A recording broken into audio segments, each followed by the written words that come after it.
Hello friends, now we are going to start with the topic issue of debentures. Issue of shares तक की सारी videos अभी तक hopefully आप देख चुके हैं।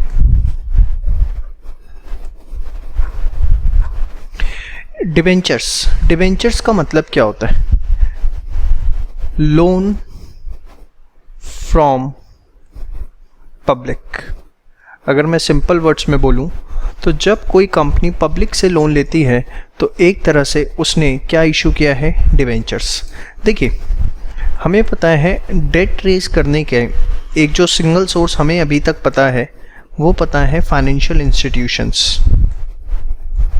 कि आप जाके फाइनेंशियल इंस्टीट्यूशन से लोन ले सकते हो, जिसमें आपको एग्जांपल जो सबसे ज़्यादा पता है बैंक लोन। एक दूसरा तरीका होता है कि अगर हम लोन लेते हैं पब्लिक से, अब सपोज़ आपको 100 करोड़ के लोन की ज़रूरत है। ऑब्वियसली कोई इंडिविजुअल आपको इतना लोन नहीं दे सकता, तो आप क्या करते हो? सेम एज शेयर इस 100 करोड़ के लोन को डिवाइड कर देते हो। कैसे डिवाइड कर देते हो? In small units of equal value, एकदम शेयर की तरह, in small units of equal value. जैसे कि मैंने 100 करोड़ के लोन को से डिवाइड कर दिया 1 crore debentures of face value ₹100 each. समझ में आई बात? तो डिबेंचर क्या है? एक तरह से लोन हमने लिया पब्लिक से, या आप कह सकते हो smallest unit in which the debts of the company are divided. Smallest unit in which the debts of the company are divided. ठीक है, उसको हमने क्या नाम दे दिया? डिबेंचर।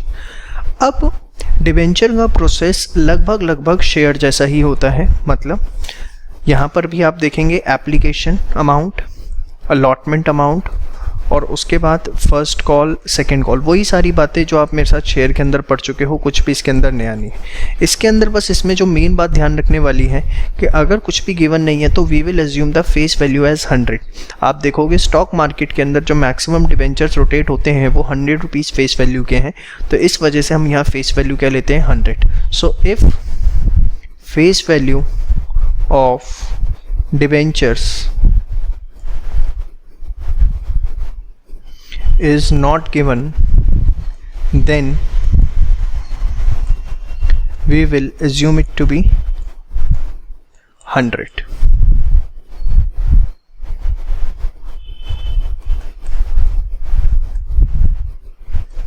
ठीक है जी।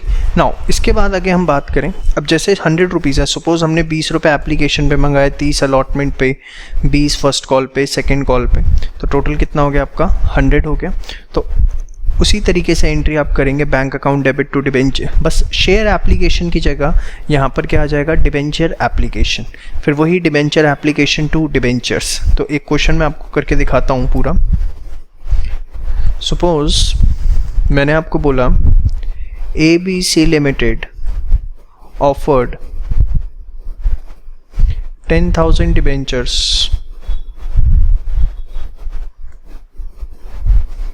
of 8% for public subscription. Applications were received for 15,000 debentures. Application जो हैं वो कितने डिबेंचर्स की आई? 15,000 डिबेंचर्स की। प्रोराटा अलॉटमेंट इज मेड,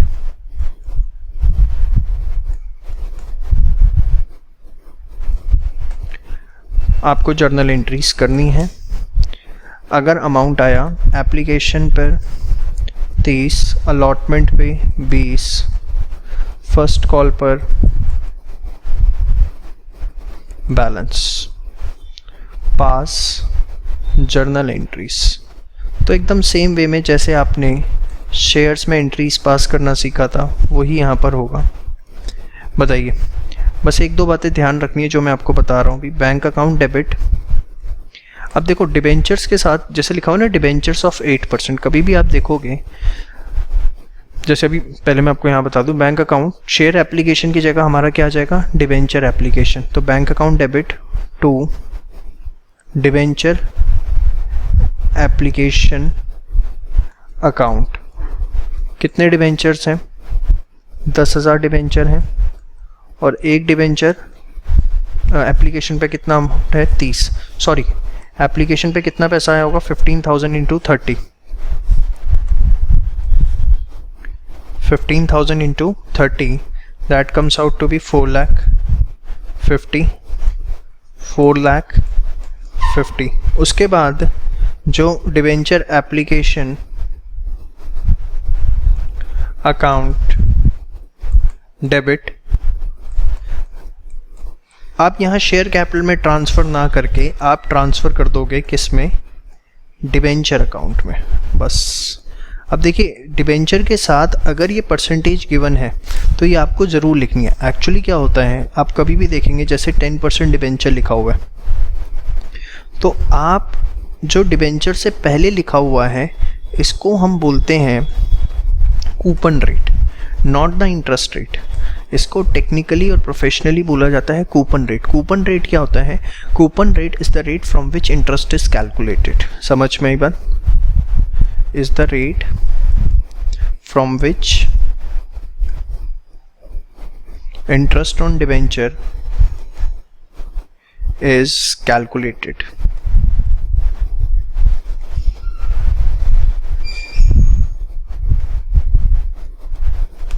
बात समझ में आई।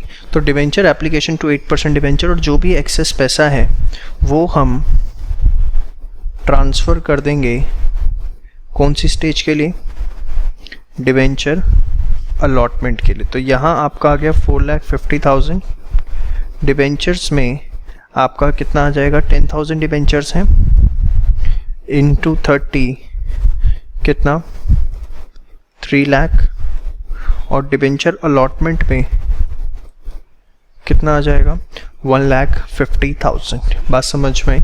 उसके बाद नेक्स्ट आपकी बात आती है डिबेंचर अलॉटमेंट की। तो debenture allotment debit to debentures. अब अगेन 8% डिबेंचर जरूर लिखना है, अगर आपने ये नहीं लिखा तो आपके नंबर कट सकते हैं।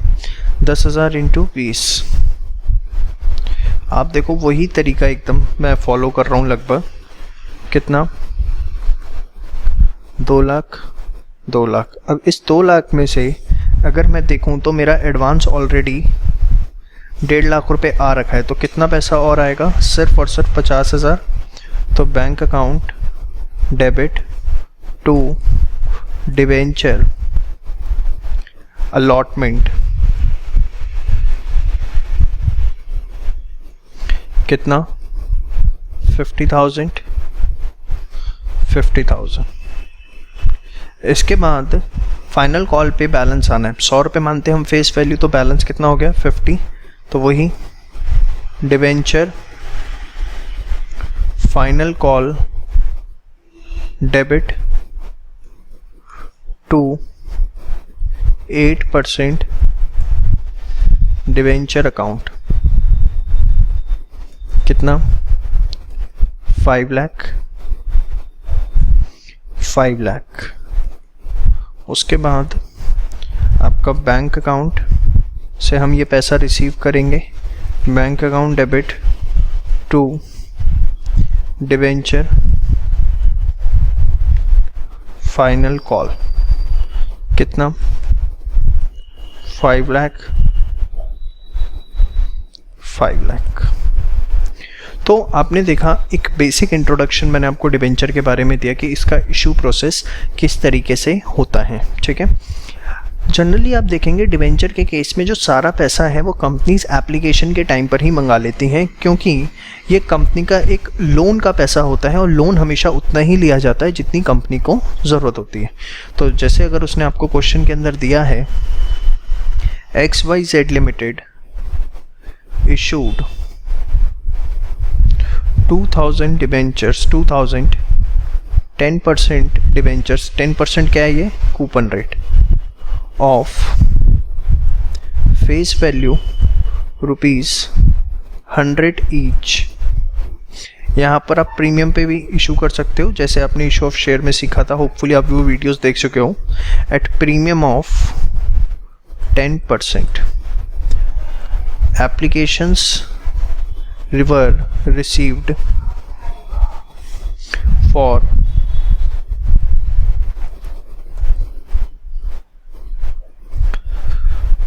2200 डिबेंचर्स। 2200 डिबेंचर्स के लिए एप्लीकेशंस रिसीव हुई।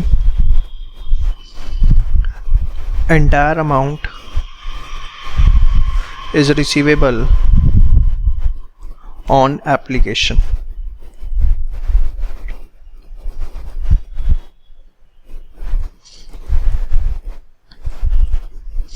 प्रो राटा अलॉटमेंट हमने किया। इस तरह का क्वेश्चन भी मैंने आपको इशू ऑफ शेयर में बताया था।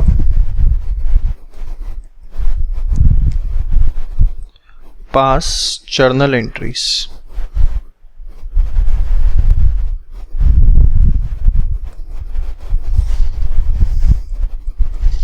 ध्यान से देखिए। अब सबसे पहले bank account debit to debenture application and allotment. अगर सारा पैसा एप्लीकेशन पे आ रहा है तो हम उसे नाम देते हैं एप्लीकेशन एंड अलॉटमेंट। ठीक है, कितना पैसा आएगा? 2200 डिबेंचर्स 110 के हिसाब से। ठीक है, 10% प्रीमियम है ना, तो 2200 इंटू 110 242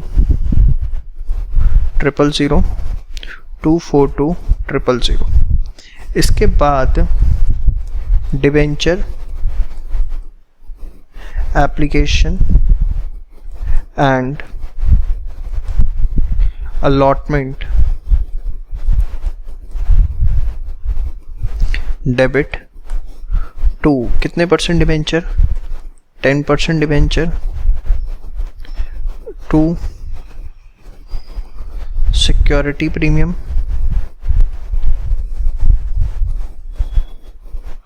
टू जो भी एक्सेस है उसको हम क्या कर देंगे? रिफंड, क्योंकि यहाँ पर फर्दर स्टेजेस पे तो कोई पैसा आना नहीं है। तो 242 000 डिबेंचर के अंदर कितना आएगा? 2000 डिबेंचर 100 रुपये के हिसाब से कितना? 2 लाख रुपए।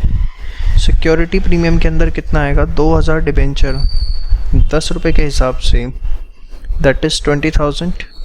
और जो 200 डिबेंचर हैं एक्सेस पैसा जो आया है, 2 प्रो राटा अलॉटमेंट है, बट हमारे पास ऑप्शन नहीं, क्योंकि हमने सारा पैसा इकट्ठा मंगा लिया है, तो वो 22,000 रुपये जो हैं वो हमारे क्या हो जाएंगे? रिफंड हो जाएंगे। बात समझ में आई आपको? तो आपने एक बेसिक केस मेरे साथ अभी तक यहाँ पर डिस्कस किया, प्रीमियम का और नॉर्मल। अब यहाँ पर एक चीज़ मैं आपको और बता दूँ, unlike issue of shares, debentures can be issued at discount. जो आप डिबेंचर्स इशू करते हैं,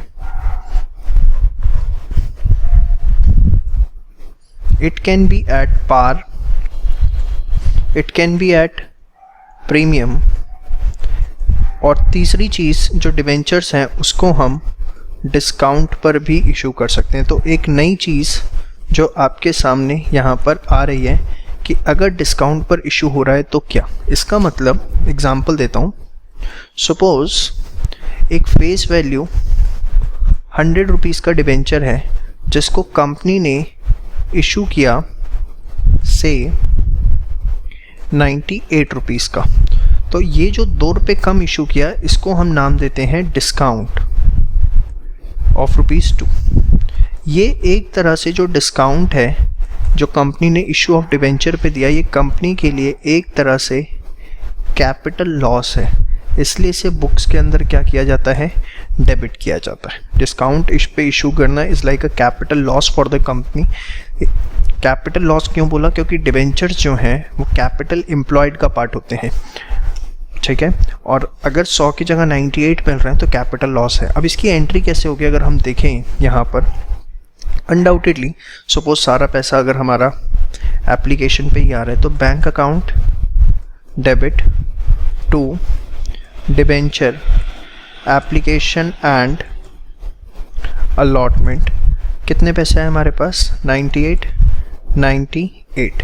फिर उसके बाद debenture application and allotment debit 98।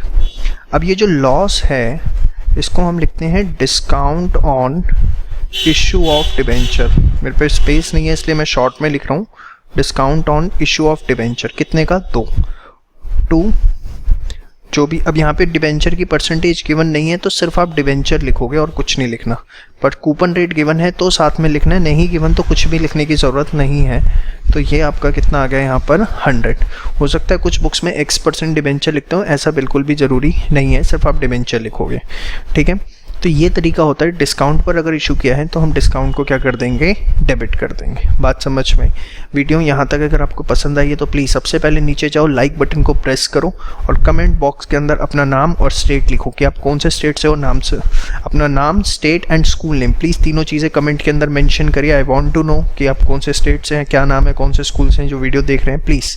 And hits the like, keep sharing the video with the friends. And please को बताने चाह रहा हूँ, देखिए बहुत इम्पॉर्टेंट कॉन्सेप्ट है जो अब मैं आपके साथ डिस्कस करने जा रहा हूँ।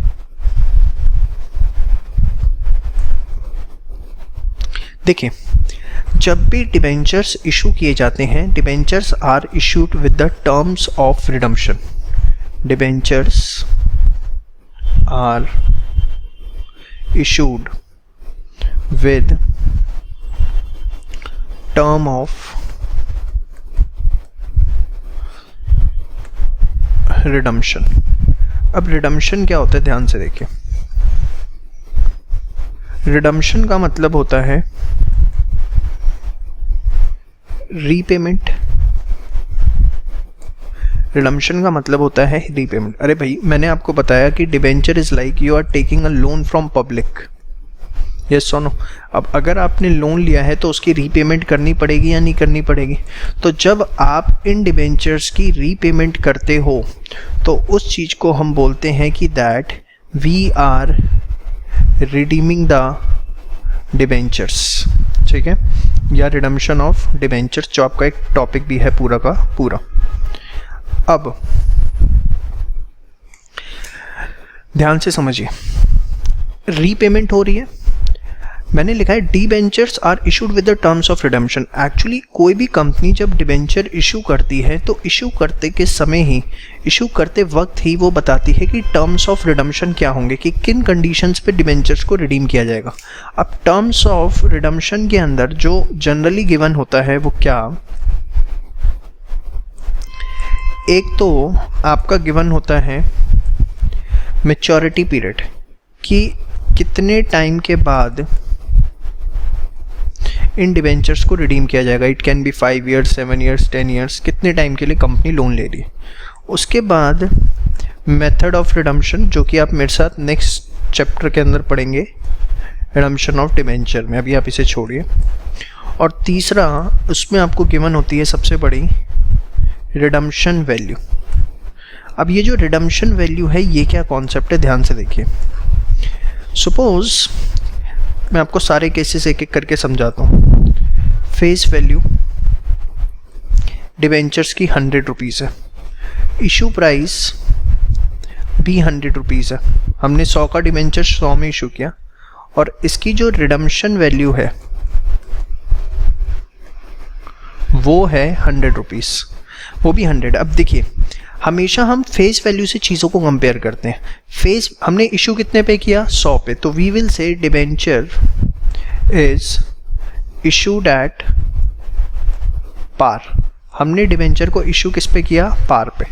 अब आप देखो फेस वैल्यू 100 है, रिडम्पशन वैल्यू भी 100 है, तो रिडीम भी किस पर हो रहा है, ये पार पर, रिडम्पशन भी किस पर है, पार पर। तो इस क्वेश्चन में हमें कोई दिक्कत नहीं है, हम सिंपल से अपनी एंट्रीज करेंगे। पेशेंस के साथ सारे केस नोट डाउन करना, जल्दी जल्दी वीडियो फॉरवर्ड करने की ज़रूरत नहीं है, नहीं तो कुछ ना कुछ आपका रह जाएगा। मैं आपको ये बात बता रहा हूँ, डिबेंचर जो है हमने इशू किए किस पर, पार पे, और रिडम्पशन भी हमने किस पर किया, पार पर। अब ध्यान से देखिए, आप नॉर्मल एंट्री करिए, bank account debit to debenture application and allotment. कितना पैसा आएगा, 100, और उसके बाद debenture application and allotment debit to debenture.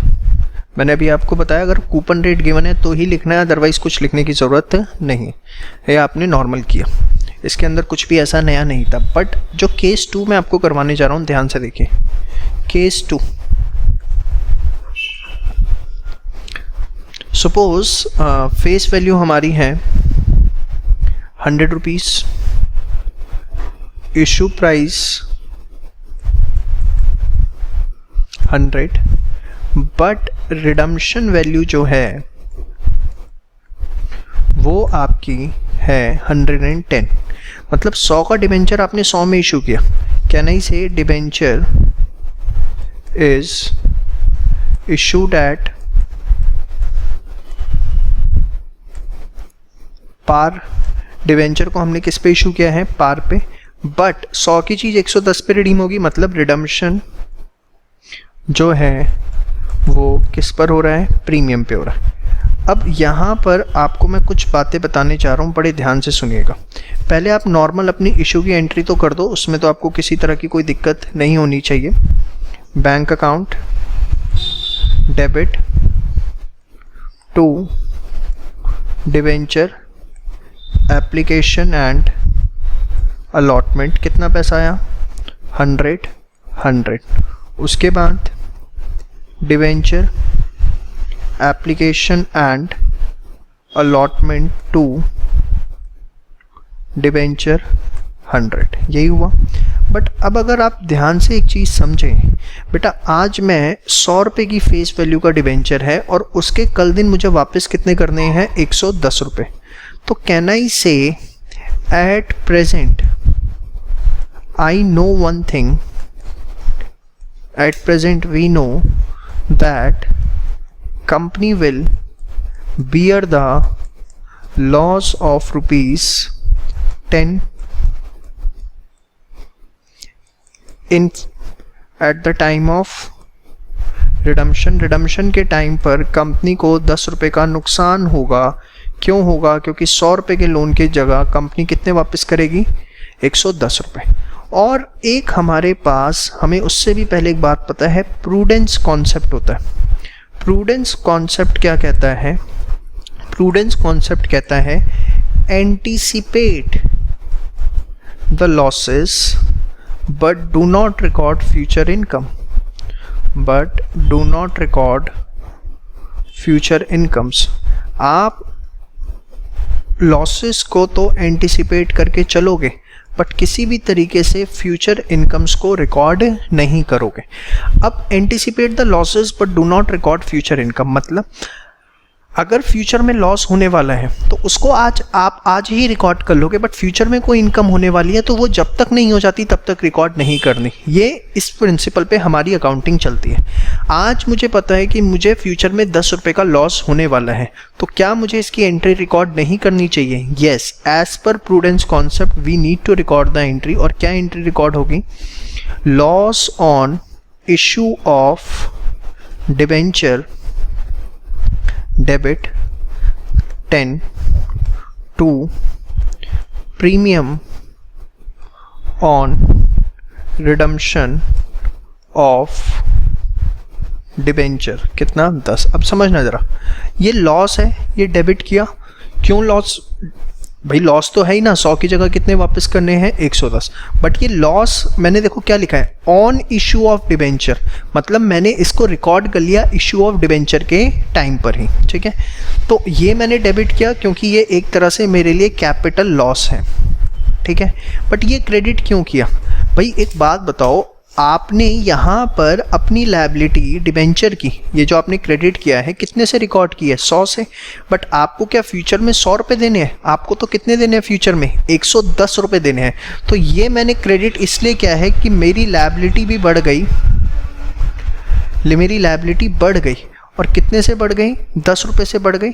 तो 100 तो मैंने यहाँ मान ली थी, 10 यहाँ मान ली, टोटल कितनी हो गई 110। तो और ये क्या नाम है, प्रीमियम ऑन, जो कि पेबल है कब, रिडम्पशन ऑफ डिबेंचर। लॉस मेरा रिकॉर्ड हो गया इशू के टाइम पर, बट ये पेबल लायबिलिटी बनेगी कब, eight the time of redemption of debenture. बड़े ध्यान से बच्चे उल्टा लिखाते हैं, loss on redemption of debenture, premium on issue of debenture, कुछ भी लिखाते हो। एक एक चीज़ दिमाग में बहुत अच्छे से आप बैठा लीजिए।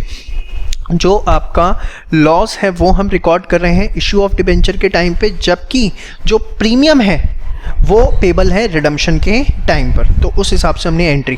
अच्छा, अब आप कहेंगे कि सर ये दोनों एंट्रीज क्या मर्ज भी कर सकते हैं? स्ट्रिक्टली स्पीकिंग आप इस एंट्री को यहाँ पर मर्ज नहीं करोगे, आप कंपाउंड एंट्री नहीं करोगे, नहीं तो आगे आपको दिक्कत आएंगी। और डिटेल रीज़न इसका आपको आगे भी मैं बताऊंगा। देखिए, एप्लीकेशन का पैसा अलग है, प्रूडेंस कॉन्सेप्ट की एप्लीकेशन एक अलग ट्रांजेक्शन है, दोनों को कंपाउंड करने की ज़रूरत नहीं है। अब इतनी कंपाउंडिंग आप करते हो तो फिर सीधे ये भी क्यों करते हो, यहीं पर बैंक टू डिबेंचर कर दो। तो ये आप इन दोनों एंट्रीज़ को अपने आप मर्ज बिल्कुल भी नहीं करोगे, आप इनको अलग अलग तरीके से ही पास करेंगे। समझ में? मर्ज कौन सी सिचुएशन में होती है वो भी मैं भी आपके साथ डिस्कस करूंगा, लेकिन from examination point of view you will record these as 2 separate entries and you should know the reason why you are recording this entry. The main reason behind recording this entry in the books of accounts is prudence concept which says anticipate the losses but do not record the future incomes. ठीक है, viva में आपसे question पूछा जा सकता है। Next हमारे पास case 3। अच्छा, अब हो गया, हमने रिडम्पशन पार पे कर लिया, प्रीमियम पे कर लिया। एक क्वेश्चन आप लोगों के मन में आता है, is redemption can be done at discount? नहीं जी, रिडम्पशन जो है डिस्काउंट पर बिल्कुल भी नहीं किया जा सकता। रिडम्पशन या तो पार पे होगा या प्रीमियम पर होगा। भाई सीधी सी चीज़ है, एक डिबेंचर मैंने आपको इशू किया जिस पे लिखा हुआ है 100 रुपये मैं आपको दूंगा, तो क्या जब रीपेमेंट की बारी आएगी तो क्या आप मेरे से उससे कम पैसे ले लोगे? नहीं। तो प्रैक्टिकली स्पीकिंग रिडम्पशन कभी डिस्काउंट पर नहीं होता है, कंपनी एक्ट भी इसकी परमिशन नहीं देता है। बट फिर भी कुछ एक आध बुक्स में इसके फेक क्वेश्चंस बना रखे हैं, प्लीज़ उन क्वेश्चंस को कट कर देना, उन्हें करने की ज़रूरत आपको नहीं है। अब मैं आ रहा हूँ केस 3 पर, ध्यान से देखिए। डिबेंचर जिसकी फेस वैल्यू 100 है, फेस वैल्यू उसकी 100 है, हमने इशू किया उसको, इशू प्राइस है उसका 95 और रिडम्पशन वैल्यू उसकी 100 है। मतलब इशू हुआ डिस्काउंट पर, रिडीम किस पर हो रहा है? पूरा पार पर। मतलब can I say issued at discount plus redeemable eight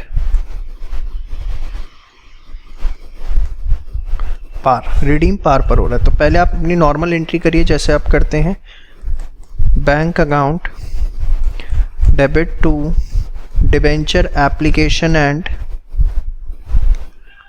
allotment. कितना? 95। इसके बाद डिबेंचर एप्लीकेशन एंड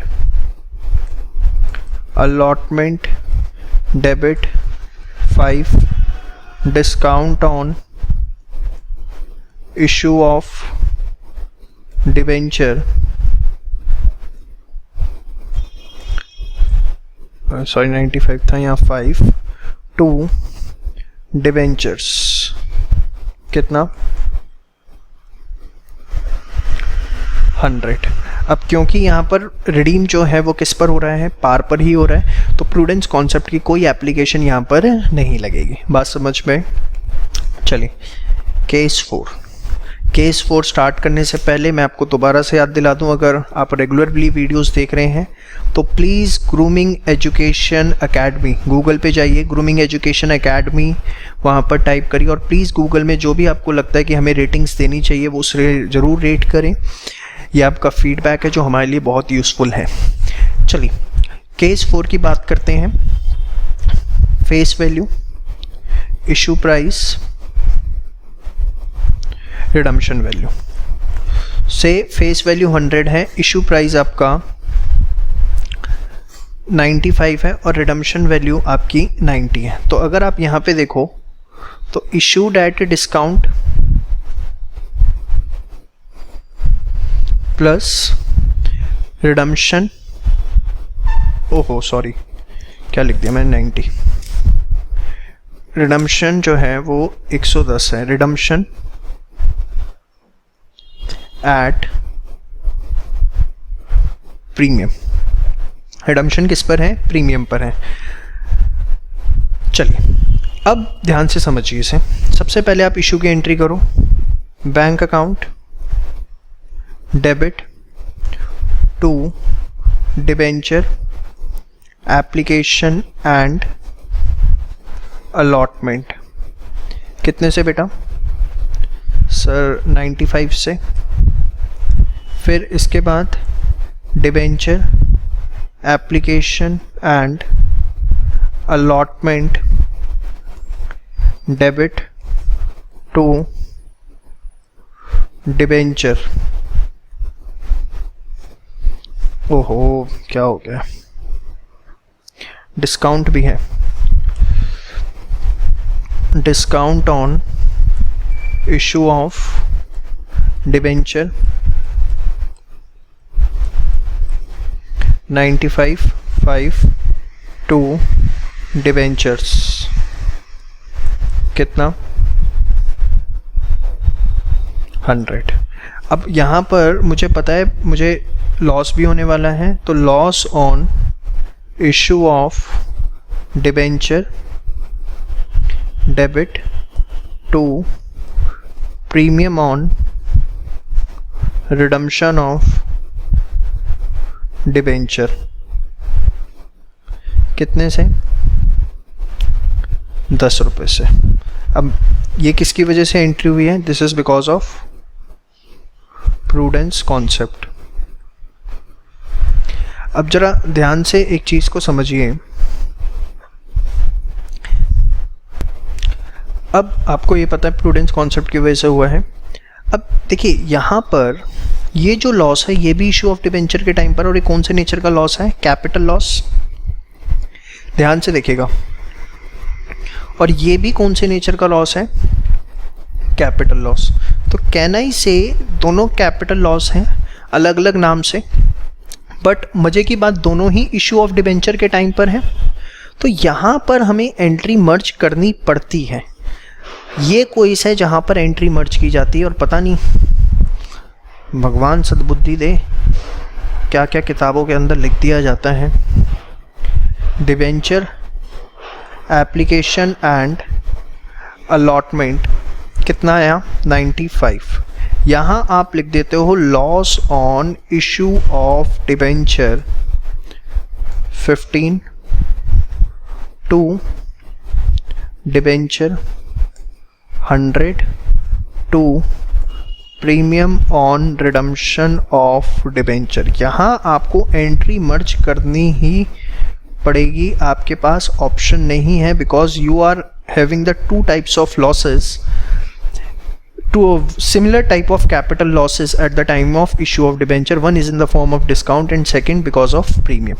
ये वो केस है जहां आपको एंट्री मर्ज करनी है, जो मैंने आपको बताया था, और क्यों करनी है उसका भी रीज़न मैंने बता दिया, क्योंकि दोनों सिमिलर नेचर के लॉसेस हैं। ठीक है बेटा, प्लीज़ आइए अब लास्ट केस की तरफ मूव ऑन करते हैं।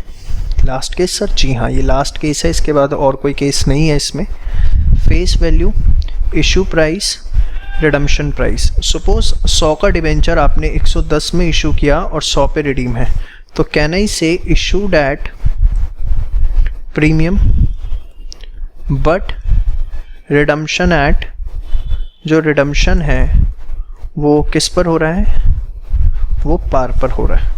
तो इसकी जो एंट्री होगी वो क्या होगी, bank account debit to debenture application and allotment, कितने से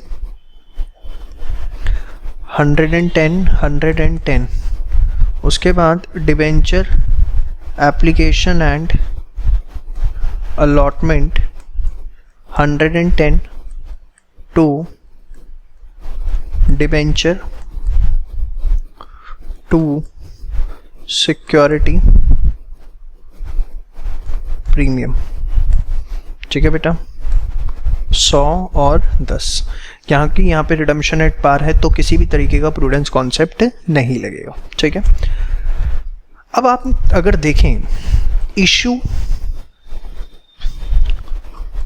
पार पे हुआ तो रिडम्पशन पार पे हो सकता है, रिडम्पशन प्रीमियम पे हो सकता है। इशू डिस्काउंट पे हुआ तो रिडम्पशन पार पर हो सकता है, प्रीमियम पे हो सकता है। रिडम्पशन कभी डिस्काउंट पे होता ही नहीं। इशू प्रीमियम पे हुआ तो रिडम्पशन सिर्फ पार पर हो सकता है, रिडम्पशन कभी प्रीमियम पर नहीं हो सकता। ये एक फेक केस है। अगर आप कहें केस 6 हाइपोथेटिकली बनाते हैं, समझना आप इस चीज़ को, ये केस जो कि एग्जिस्ट नहीं करता, बिल्कुल नहीं करता। 100 issue price 100, 110 sorry, redemption value 110 क्यों नहीं करता, कारण बताता हूँ। भाई एक बात बताओ, कौन सी कंपनी इशू कर सकती है प्रीमियम पे? इशू एट प्रीमियम वही कंपनी कर सकती है जिसकी अच्छी मार्केट के अंदर गुडविल हो, having goodwill in market, yes और नो। और मेरी कंपनी का शेयर ले लेगा 10 की जगह 12 में? नहीं लेगा। जिसकी गुडविल है उसी का बिकेगा ना। और issue at redemption at premium करने की किसको ज़रूरत है? मैं आज किसी से लोन लेने गया, मैंने कहा भाई देख 100 रुपये का लोन दे दे, ब्याज देता रहूँगा और लोन का पैसा भी वापस कर दूंगा। उसने कहा नहीं, विश्वास नहीं है। मैंने कहा अच्छा, लोन के टाइम पे भी 100 की जगह 110 वापस करूंगा, तो उसने दे दिया। रिडम्पशन एट प्रीमियम उसको करना पड़ता है जिसकी मार्केट के अंदर कोई गुडविल नहीं है, having no goodwill in market. और यू कैन से जिसको बहुत ज़्यादा प्रॉब्लम्स हो रही है मार्केट से लोन रेस करने में, तो वो जब एक लालच देता है कि मैं जितना लोन ले रहा हूँ उससे ज़्यादा पैसा वापस करूँगा, फेस वैल्यू से ज़्यादा वापस करूँगा, तो उससे लोन मिलता है। एक तरफ कह रहे हो गुडविल है, एक तरफ कह रहे हो गुडविल नहीं है। क्या ये प्रैक्टिकली पॉसिबल है? आज तक मैंने अपनी ज़िंदगी में किसी कंपनी को ऐसे इशू करते हुए नहीं देखा, बट फिर भी हमारे पास महान बुक्स हैं, उसमें किसी में क्वेश्चन मिल सकता है ऐसा आपको, तो आप अपना सिंपल जैसे एंट्रीज करते हैं वैसे करिए। But practically speaking only these 5 cases exist, और बोर्ड के अंदर सिर्फ यही 5 केसेस आपसे पूछे जाएंगे, उसके अलावा आपसे कोई भी केस नहीं पूछा जाएगा। इसके अलावा कोई केस आप देखते भी हैं, और मैंने आपको लॉजिक के साथ बताया, विदाउट लॉजिक डिस्कशन कोई भी नहीं होता मेरा। डिस्काउंट पर हो ही नहीं सकता, उसका रीज़न बता दिया। और प्रीमियम क्यों नहीं हो सकता? क्योंकि प्रीमियम पे इशू वो करेगा जिसकी गुडविल है, और आपको इशू के टाइम पर ही बताना है कि रिडम्पशन किस पे करोगे, और वो भी आप कह रहे हो प्रीमियम पे करूँगा। अब या तो गुडविल है या गुडविल नहीं है, पहले डिसाइड कर लो। समझ में आ गई आपको? तो this was the first part अब of issue of debenture. Please सबसे पहले वीडियो को अगर पसंद आई तो लाइक करो, एंड इन कमेंट बॉक्स 3 चीज़ें ज़रूर लिखनी है आपको, name, state and your school name. जब तक आप ये नहीं लिखोगे, जब तक इस वीडियो पर ऐसे 25 कलेक्शन नहीं हो जाएंगे कमेंट बॉक्स में, मैं इसका पार्ट 2 अपलोड नहीं करने वाला हूँ। मैं आपको बड़ी क्लियर बात बता रहा हूँ, बस। हाँ, बताते ही नहीं हो यार, कुछ बच्चे बस मैसेज करते रहते हैं। चलो ठीक है जी, all the best. Hello friends, आपने पार्ट 1 इशू ऑफ डिबेंचर का देख लिया है। अब हम स्टार्ट करने जा रहे हैं पार्ट 2 के साथ। ठीक है, वैसे मेजर डिस्कशन मैंने आपके साथ पार्ट 1 में ऑलरेडी कर लिया था, और प्लीज़ आप जो बच्चे इस वीडियो को देख रहे हैं, इस सीरीज से एसोसिएटेड हैं, प्लीज़ मैं आपसे बार बार एक रिक्वेस्ट कर रहा हूँ, गूगल पर जाकर ग्रूमिंग एजुकेशन एकेडमी टाइप करें, और वहाँ पर गूगल पे हमें जो भी आपको लगता है सुटेबल रेटिंग्स देनी चाहिए वो ज़रूर दें। चलिए, इशू ऑफ डिबेंचर्स के पार्ट 2 के अंदर मैं सबसे पहले आपके साथ जो टॉपिक डिस्कस करने जा रहा हूँ, that is interest on debentures. देखिए, आपको पता है डिबेंचर जो है एक तरह का क्या होता है, लोन। अब क्योंकि लोन है तो उस पे रेगुलर इंटरवल ऑफ टाइम पर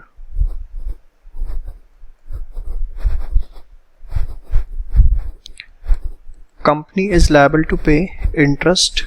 कंपनी को क्या देना पड़ेगा, उस पे इंटरेस्ट देना पड़ेगा। अब ध्यान से समझिएगा इसके कॉन्सेप्ट को। हमेशा सबसे पहले आपको एक चीज ध्यान रखनी है, interest is payable using coupon rate on face value.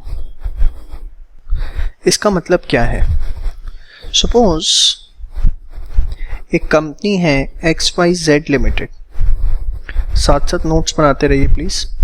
10% debentures उसके हैं, ठीक है, और 10 लाख रुपए के।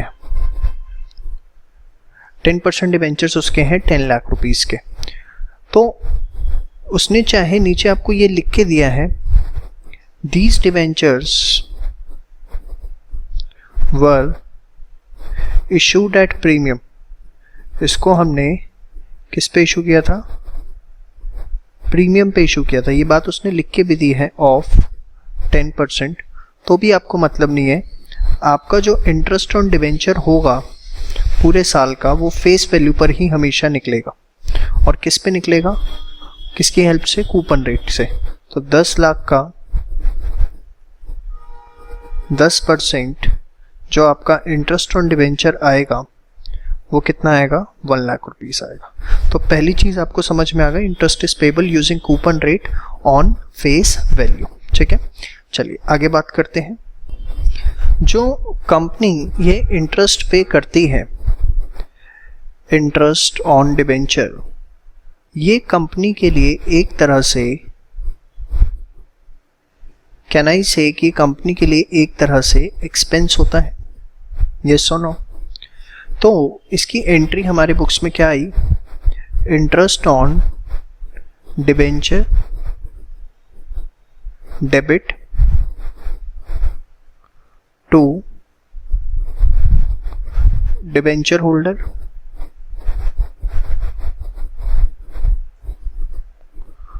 और उसके बाद डिबेंचर होल्डर टू बैंक।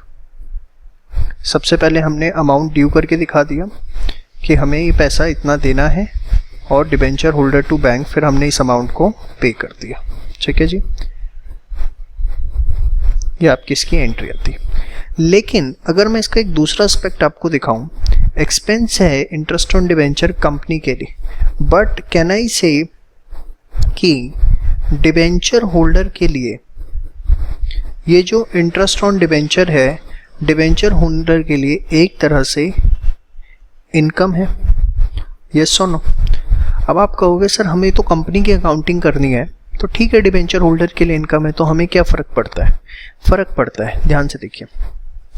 आपको पता है किसी भी पर्सन की कोई भी इनकम होती है तो उसे उसके ऊपर इनकम टैक्स देना पड़ता है। मेरी कोई इनकम हो रही है, सैलरी इनकम है, बिजनेस इनकम है, किसी भी तरह की कोई इनकम है इंडिया में अगर है तो आपको उस इनकम पे टैक्स देना पड़ेगा। अब ध्यान से सुनिएगा, कॉन्सेप्ट बहुत इंपॉर्टेंट है। कंपनी ने इंटरेस्ट पे किया, अब कंपनी ने जब इंटरेस्ट पे किया तो कंपनी के लिए एक्सपेंस था, डिबेंचर होल्डर के लिए क्या है, इनकम। तो कायदे से कहना से कि डिबेंचर होल्डर को उस पर इंटरेस्ट पे करना चाहिए, यस और नो। बट गवर्नमेंट के लिए इतने सारे डिबेंचर होल्डर्स को ट्रेस करना बहुत मुश्किल है कि किसने अपनी इंटरेस्ट इनकम पे टैक्स दिया और किसने नहीं दिया। अब ध्यान से समझना, कंपनी एक है, उसके 1000 डिबेंचर होल्डर्स हैं, कंपनी ने 1000 डिबेंचर होल्डर्स को इनकम दी, उन सबके लिए इनकम बनी और उनको उस पर टैक्स देना चाहिए था। अब कितने लोग इनकम टैक्स देते हैं ये आपको भी पता है हिंदुस्तान के अंदर।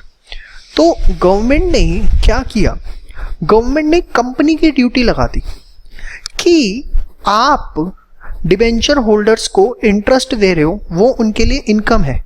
मतलब जो source of income debenture holders को मिल रहा है वो कंपनी से मिल रहा है, वो किससे मिल रहा है? कंपनी से। तो कंपनी की ही ड्यूटी लगा दी कि जब आप डिबेंचर होल्डर्स को इंटरेस्ट दोगे, इनकम दोगे, तो टैक्स काट कर दोगे और वो टैक्स गवर्नमेंट को जमा करा दोगे। अब इससे हुआ क्या? इससे हुआ ये कि जो गवर्नमेंट है उसका वर्कलोड कम हो गया, उसे डिबेंचर होल्डर्स को ट्रेस करने की जरूरत नहीं है, किसने इंटरेस्ट दिया, किसने इंटरेस्ट नहीं, किसने इंटरेस्ट पे टैक्स दिया, किसने नहीं दिया, क्योंकि कंपनी जो इंटरेस्ट देगी, जो इंटरेस्ट डिबेंचर होल्डर को देगी, वो ऑलरेडी टैक्स डिडक्टेड होगा उसमें से, और वो टैक्स का अमाउंट कंपनी जो है वो जमा करा देगी गवर्नमेंट को। कंपनी ने कहा अगर हम ऐसा ना करें तो, गवर्नमेंट ने कहा ठीक है, नहीं करते हो तो डायरेक्टर्स को जेल भेज सकते हैं, फाइन लगा सकते हैं, बहुत सारे प्रोविजंस हैं। तो किसकी ड्यूटी बन गई? कंपनी की ड्यूटी बन गई। क्या बन गई? कि डिबेंचर होल्डर को इंटरेस्ट पे कर रहे हो तो उस पर क्या काटोगे? टैक्स काटोगे। अब देखो क्या नाम रखा उसका, TDS, tax deducted at source. मतलब जो डिबेंचर होल्डर्स है उसका सोर्स ऑफ इनकम क्या है? कंपनी है, तो सोर्स पर ही उसका टैक्स काट लिया गया। तो हुआ क्या? अगर आप देखें, मैंने आपको बताया डिबेंचर होल्डर्स के लिए क्या है, वो इनकम है। अब मैं आपको सिखा रहा हूं, ध्यान से समझिए कॉन्सेप्ट ऑफ TDS। TDS जिसकी फुल फॉर्म होती है tax deducted at source. Tax deducted at source इसकी फुल फॉर्म होती है। इसके अंदर होता क्या है, नाम से ही पता लगता है कि सोर्स ऑफ इनकम जहां से है वहीं पे टैक्स डिडक्ट कर लिया जाता है। Tax is deducted at the stage where income generates। अगर कोई आपसे पूछे TDS होता है क्या, अब ये जो TDS का कॉन्सेप्ट है इंटरेस्ट ऑन डिबेंचर के केस में किस तरीके से अप्लाई होता है? In case of company, debenture holder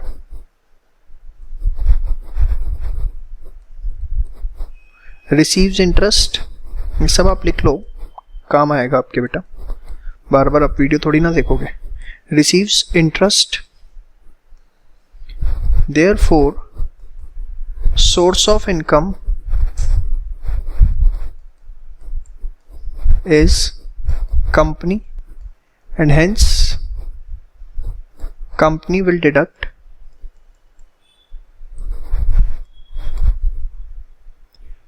tax on such income to be deposited to government, जिसको वो किसको जमा करवा देगी? गवर्नमेंट को। तो आपको ले देके एक चीज समझ में आ गई कि जो आपको समझना है, TDS is deducted on amount of interest on debentures, जितना वो अमाउंट है उस पर डिडक्ट किया जाएगा फ्रॉम द रेट स्पेसिफाइड, जो भी रेट स्पेसिफाइड है। ये रेट आपको क्वेश्चन के अंदर गिवन होगा, समझ में आई बात? अब ध्यान से देखिए, एक एग्जांपल लेते हैं। सपोज कंपनी के 10% डिबेंचर है, 10% डिबेंचर कंपनी के 20 लाख रुपए के हैं।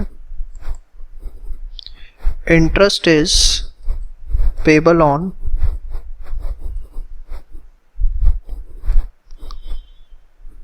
30th सितंबर एंड 31st मार्च, 2 बार साल में इंटरेस्ट पे होता है। TDS का जो रेट है वो है 10%, ठीक है। और आपको ये भी बता दिया books of accounts are closed on 31st मार्च। जो बुक्स ऑफ अकाउंट्स हैं वो कब क्लोज होती हैं? 31st मार्च को। अब ध्यान से देखिए, ये अगर मैं मान लूँ पूरा 2017-18 है,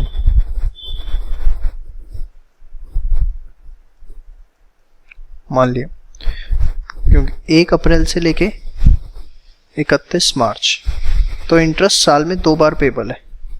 एक 30 सितंबर को इंटरेस्ट पेबल है और एक 31 मार्च को इंटरेस्ट पेबल है। साल में 2 बार इंटरेस्ट पेबल है, एक 30 सितंबर को और एक 31 मार्च को। अब ध्यान से देखिए, 6-6 महीने पे है, तो सबसे पहले हम बात करते हैं 30 सितंबर की।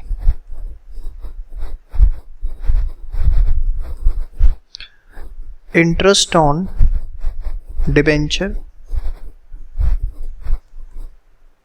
डेबिट कितना अमाउंट है? 20 लाख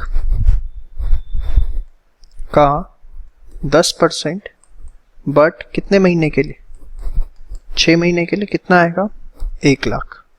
ये तो आ गया इंटरेस्ट अमाउंट। अब इस पे अगर आप टीडीएस, मैंने आपको क्या बोला, टीडीएस बनता है इंटरेस्ट के अमाउंट पे। 1 लाख आया, टीडीएस का अमाउंट कितना है? वो भी 10% है, गिवन है ना 10% आपका, तो कितना हो गया? 10,000। तो ध्यान से देखिए, एक्चुअली अब हुआ क्या, देखो, जो टोटल इंटरेस्ट है वो आपका चाहे देखने में 1 लाख है, बट इसमें से 10,000 रुपये तो गवर्नमेंट को जमा करवाने पड़ेंगे, कंपनी को, और डिबेंचर होल्डर को वो सिर्फ और सिर्फ कितना पे करेंगे? 90,000 रुपीज। तो इंटरेस्ट ऑन डिबेंचर पूरा 1 लाख है, बट ये इसमें से गवर्नमेंट को टीडीएस पेबल भी लिख सकते हो, कोई फर्क नहीं पड़ता, लायबिलिटी है, आपको जमा करवानी है गवर्नमेंट को, टू डिबेंचर होल्डर। यहां कितना? 90,000 और ऊपर आपका कितना? 10,000। समझ में आई बात? इसके बाद हम ये पैसा पे कर देंगे debenture holder, debit 90,000, TDS payable debit 10,000 to bank कितना? 1 लाख रुपए। कंपनी के पास से पूरा 1 लाख रुपए गया, जिसमें डिबेंचर होल्डर को 90,000 मिले और गवर्नमेंट को 10,000 रुपए। सेम एंट्री 31 मार्च को रिपीट करोगे आप, दोनों एंट्रीज सेम विद रिपीट होंगी।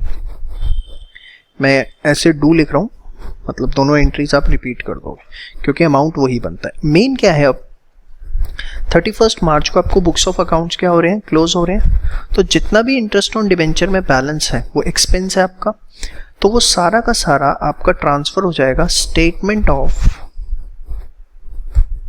Profit and loss to interest on debenture. कितना हो गया? साल भर में अगर आप देखें तो ये 1 लाख और यहाँ का 1 लाख। आपको पता है इंटरेस्ट जो है वो नॉमिनल अकाउंट है, एक्सपेंस है, इसलिए हम डेबिट कर 2 लाख। तो आपने कॉन्सेप्ट देखा किस तरीके से हमने interest on debentures with TDS पढ़ा। टीडीएस क्या होता है वो मैंने आपको बता दिया, और किस तरीके से हमें उसे अप्लाई करना है वो भी मैंने आपको सारी चीज़ें बता दी। इस तरह का क्वेश्चन आप एक्सपेक्ट कर सकते हैं कि आपके एग्जाम में आएगा। अब जो नेक्स्ट कॉन्सेप्ट मैं आपको बताने जा रहा हूँ, that is interest accrued but not due. Very very very important concept. Majority of books ने इस टॉपिक को कवर ही नहीं किया है, और board examination point of view से सबसे ज़्यादा इंपॉर्टेंट है। ध्यान से देखिए, interest accrued but not due, ये क्या होता है? देखिए, सपोज एक कंपनी है जिसका फाइनेंशियल ईयर जो है वो है आपका 1 अप्रैल से लेके 31 मार्च तक, ठीक है। कंपनी के 12% डिवेंचर्स हैं 5 लाख रुपए के, जिस पे इंटरेस्ट पेबल है half yearly on 30 June and 31 दिसंबर। 2 बार उसमें हाफ ईयरली इंटरेस्ट पेबल है, एक बार 30 जून को, एक 31 दिसंबर को। अब जरा समझना, फाइनेंशियल ईयर हमारा है 1 अप्रैल से लेके, मैं यहां बना लेता हूं जरा, 31 मार्च तक का। इंटरेस्ट 2 बार पेबल है, एक पेबल है 30 जून को और एक पेबल है 31 दिसंबर को। 2 बार इंटरेस्ट पेबल है, एक 30 जून को और एक 31 दिसंबर को। अब 31 दिसंबर को इंटरेस्ट पेबल है, उसके बाद अगला इंटरेस्ट जो पेबल होगा वो कब होगा? फिर 30 जून को। बट 31 मार्च इस डेट को मुझे अपनी बुक्स ऑफ अकाउंट्स क्लोज करनी है, यस और नो? अब आप समझना, ये जो 3 महीने का इंटरेस्ट है, अगर मैं इस फाइनेंशियल ईयर को 16-17 कह दूं और इस फाइनेंशियल ईयर को 17-18 कह दूं, तो ये जो 3 महीने का इंटरेस्ट है, अगर आप इस 3 महीने के पीरियड को देखो, जो कि आपका 31 दिसंबर से 31 मार्च का है, ये period basically belongs from financial year 16-17, but interest of this period is payable on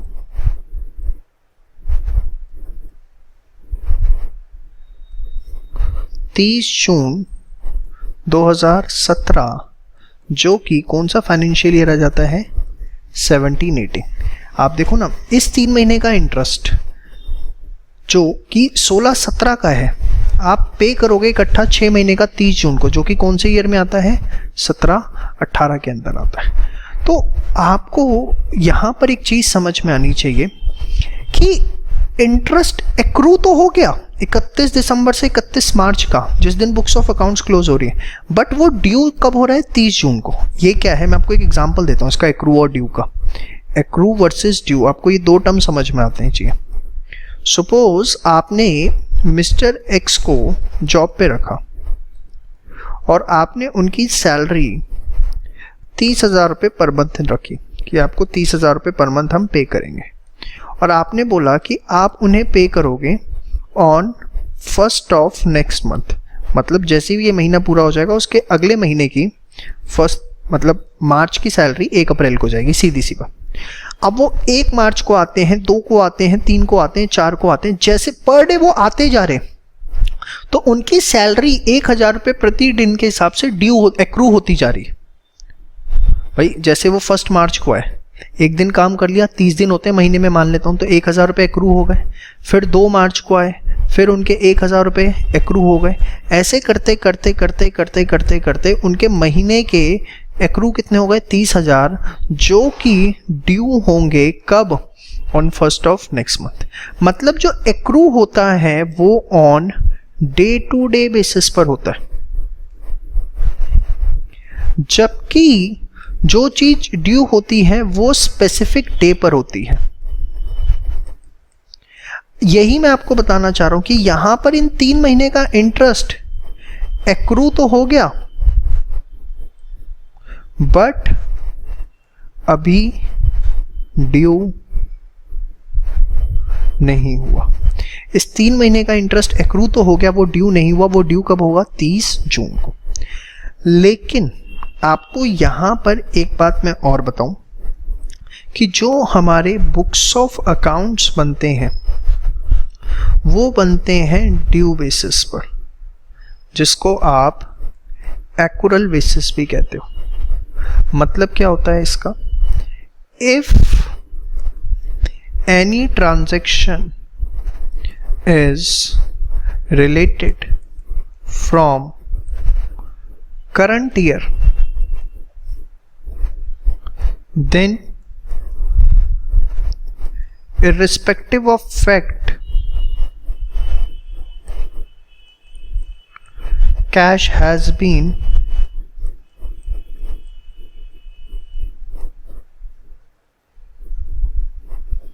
paid या received, it will be recorded। मतलब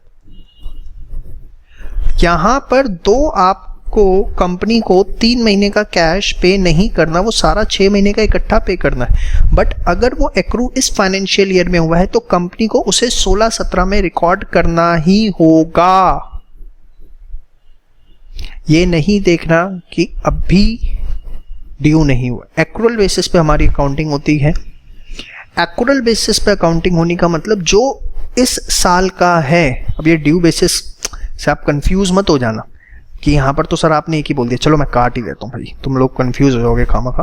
एक्रूअल बेसिस पे अकाउंटिंग होती है, मतलब जो इस साल एक्रू हो गया वो आपको इस साल रिकॉर्ड करना पड़ेगा। तो होगा क्या? अगर आप देखें, मैं 3 महीने का इंटरेस्ट निकालूंगा, 5 लाख का 12% 3 महीने के लिए,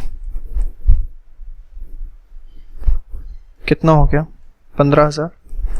ये मेरे लिए एक्सपेंस तो है कंपनी के लिए, interest on debenture debit, but मैंने इसको नाम दिया interest accrued but not due. मैंने इसे लायबिलिटी दिखाकर छोड़ दिया। बात समझ में आ गई?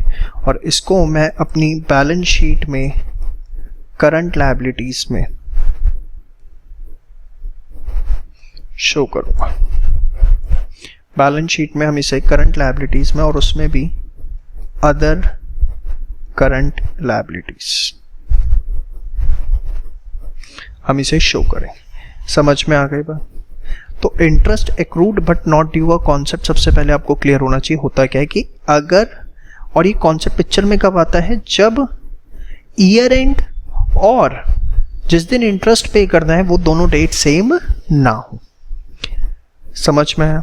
अब 30 जून आएगी, समझना जरा। 30 जून को हम इंटरेस्ट पे करेंगे। बड़े ध्यान से इस चीज को समझिए। आपने ये एंट्री डाल दी, कब डाली? 31 मार्च को। अब 30 जून को हमें इंटरेस्ट पे करना है। Interest on debenture debit, interest accrued but not due debit to bank. अब ये क्या किया सर आपने? भाई इस साल का तो सिर्फ 3 महीने का इंटरेस्ट आएगा।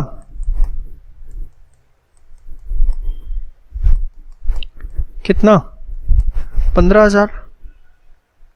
15,000 भाई टोटल 6 महीने का है। देखो ध्यान से, टोटल 6 महीने का इंटरेस्ट है। इसमें से इस साल का कितने का है? 3 महीने का, जिसको मैंने नाम क्या दे दिया? Interest on debenture. और जो पिछले 3 महीने का है वो ऑलरेडी मैं किस अकाउंट में डाल चुका हूँ? Interest accrued but not due में। तो 15,000 और टोटल मैंने यहाँ पहले लिखा डिबेंचर होल्डर 30,000, उनको चला गया डिबेंचर होल्डर टू बैंक, कितना? 30,000। ये बात आपको समझ में आई? आपको ये समझना है कि मैंने इस 6 महीने के इंटरेस्ट को 2 कैटेगरी में डिवाइड किया है। एक वो जो 16-17 का एक्सपेंस था वो 16-17 में रिकॉर्ड हो गया, जो 17-18 का एक्सपेंस है वो 17-18 में रिकॉर्ड हो गया। यहाँ मैंने इंटरेस्ट ऑन डिबेंचर 31 मार्च को यह एंट्री डाल के एक्सपेंस बुक कर दिया। फिर 30 जून को इंटरेस्ट ऑन डिबेंचर 3 महीने का बुक किया और यहाँ पर ये मैंने एक्सपेंस नहीं बुक किया है भाई, यहाँ पर ये मेरा एक्सपेंस था और ये क्या थी, लायबिलिटी, कि अभी पे नहीं करना, बाद में करना। यहाँ पर ये 3 महीने का तो मैं एक्सपेंस पे कर रहा हूँ, बट अब मैं ये अपनी लायबिलिटी क्या कर रहा हूँ, फिनिश ऑफ कर रहा हूँ। बात समझ में आई?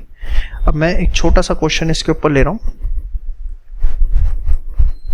XYZ लिमिटेड, पूरा क्वेश्चन कैसा एग्जाम में आ सकता है, कॉन्सेप्ट थोड़ा टेक्निकल है, हो सकता है आपको 2 बार 3 बार भी देखना पड़े। प्लीज़ पहले वहाँ तक सारी चीज़ें अच्छे से कंफर्म करके आइए। इंटरेस्ट रेट्स वही 30 June and 31 December. Books closed on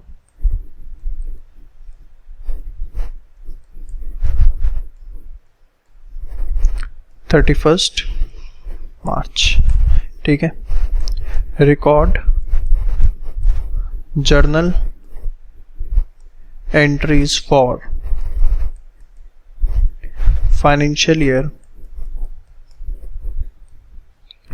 17-18। अब देखो जरा, सबसे पहले 2017 की कहानी आती है। 17-18, 1 अप्रैल 2017 से लेके 31 मार्च 2018 तक। अब देखें, इसके अंदर इंटरेस्ट पेबल है कब कब, 30 जून को और 31 दिसंबर को। सबसे पहले 30 जून को देखिए, 30 जून को, अब वही अगेन, इससे पहले क्या आया होगा लास्ट इंटरेस्ट 31 दिसंबर को। इसको हमने interest accrued but not due 16-17 में ही रिकॉर्ड कर दिया होगा। अभी हम 17-18 की बात कर रहे हैं, तो interest on debenture debit 1 lakh and ये कितना आएगा 25,000। Interest accrued but not due debit 25,000 to debenture holder 50,000, और उसके बाद debenture holder to bank 50,000। Hopefully आपको ये मेरी बात समझ में आ रही हो। ये ऑलरेडी हम पिछले साल इंटरेस्ट एक्रूड रिकॉर्ड कर चुके होंगे, ये हमारी असम्पशन है। ऑब्वियसली क्या होगा, इंटरेस्ट ऑन डिबेंचर ये 3 महीने का जो एक्सपेंस है, ठीक है, ये कैसे निकाला मैंने, 10 लाख का 10% फॉर 3 मंथ्स, ठीक है। और ये आपका ऑलरेडी पहले इस 3 महीने का जो बुक्स में दिख रहा होगा, बट नॉट ड्यू, और ये मैंने एक्सपेंस बुक किया, ठीक है। फिर 31 दिसंबर को, उसमें तो कोई दिक्कत नहीं है, पूरे 6 महीने का इंटरेस्ट आएगा 30 जून से 31 दिसंबर का। तो interest on debenture debit to debenture holder, फिर डिवेंचर होल्डर टू बैंक, कितना 50 50 50। फिर दोबारा से 31 मार्च को। अब इस 3 महीने का जो इंटरेस्ट है वो एक्रू हुआ है बट ड्यू नहीं हुआ, तो उसके लिए एंट्री सही कह रहे हैं आप एकदम, interest on debenture debit to interest accrued but not due, और फिर ये अगले साल पे होगा, अभी इस साल पे नहीं होगा। तो फिर 31 मार्च को जितना भी इंटरेस्ट है वो हम कहाँ ट्रांसफ़र कर देंगे, SOPL to interest on debenture, कितना 1 लाख 1 लाख। आप देख सकते हो इंटरेस्ट ऑन डिबेंचर के अंदर 25,000 यहाँ है, 50,000 यहाँ है और 25,000 यहाँ है। तो 25, 50, 75 और 25 कितना हो गया, 1 लाख।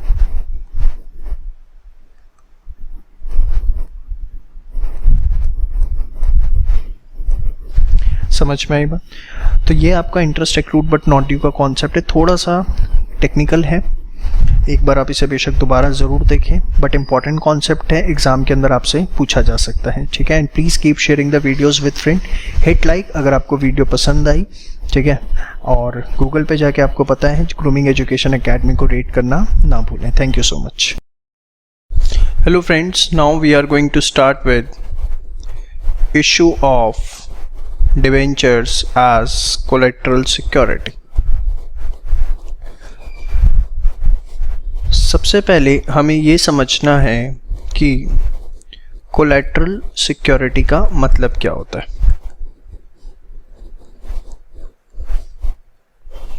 देखिए, कोलेटरल सिक्योरिटी का सिंपल वर्ड्स में मतलब होता है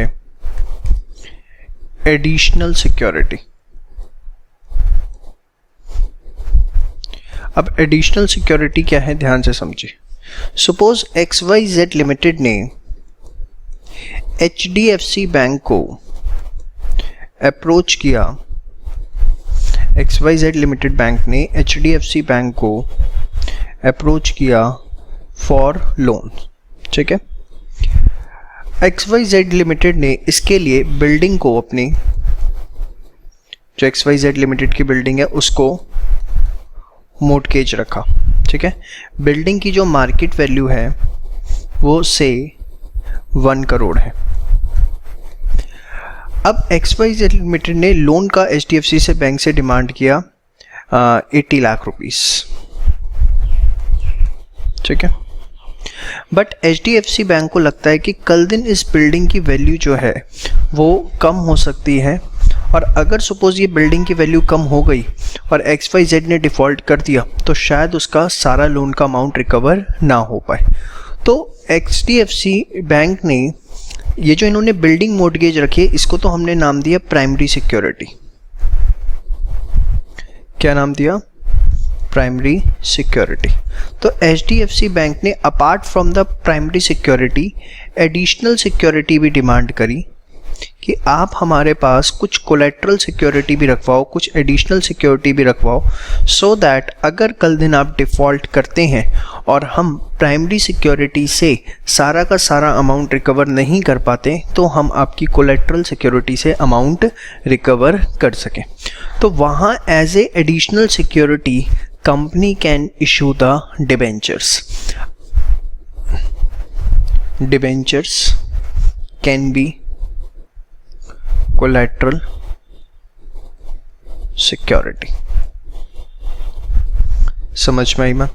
तो इस केस के अंदर कोलेटरल सिक्योरिटी तभी यूज़ की जाती है जब प्राइमरी सिक्योरिटी सफिशिएंट नहीं है to cover up the debt. समझ में आ गया? तो मैं एक नोट्स में लिख रहा हूँ, ज़रा ध्यान से देखिए। कोलेटरल, ये नोट करिए आप साथ साथ, security is the additional security provided for raising debts.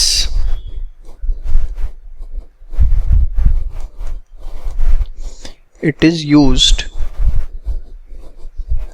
only when primary security is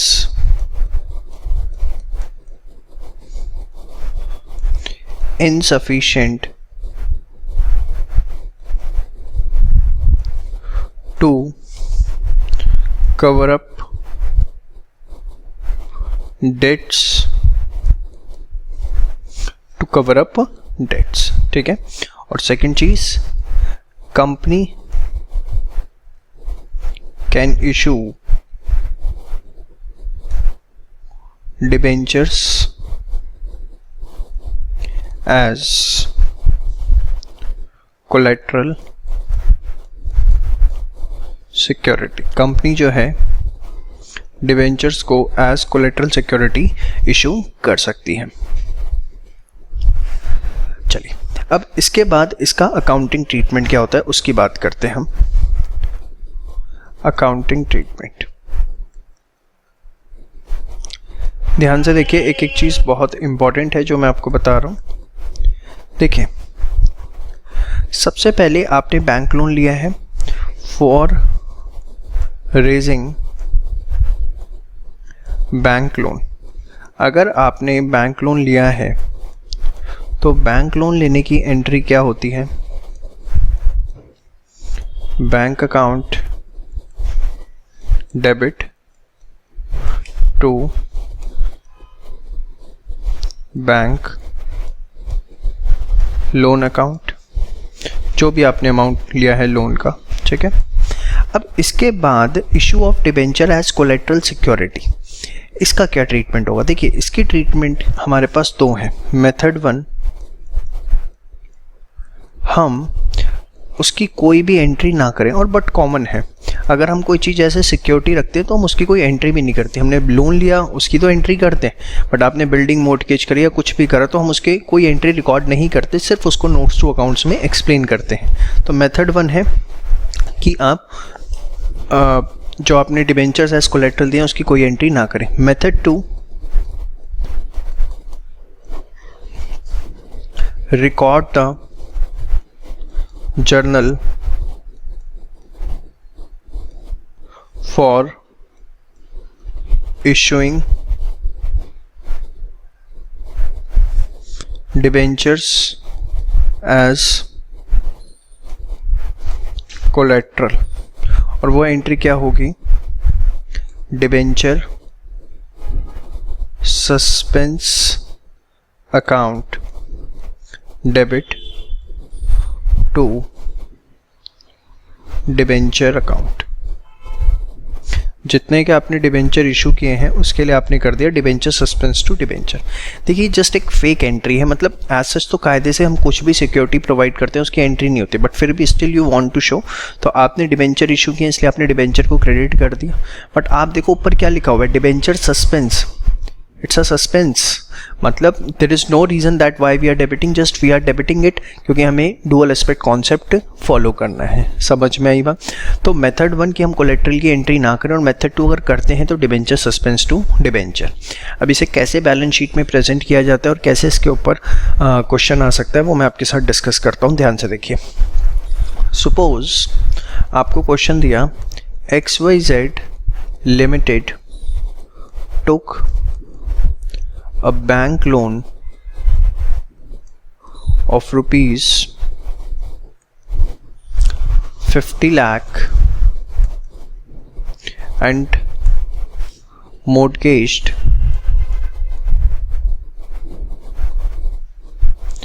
building of rupees 40 lakh and debentures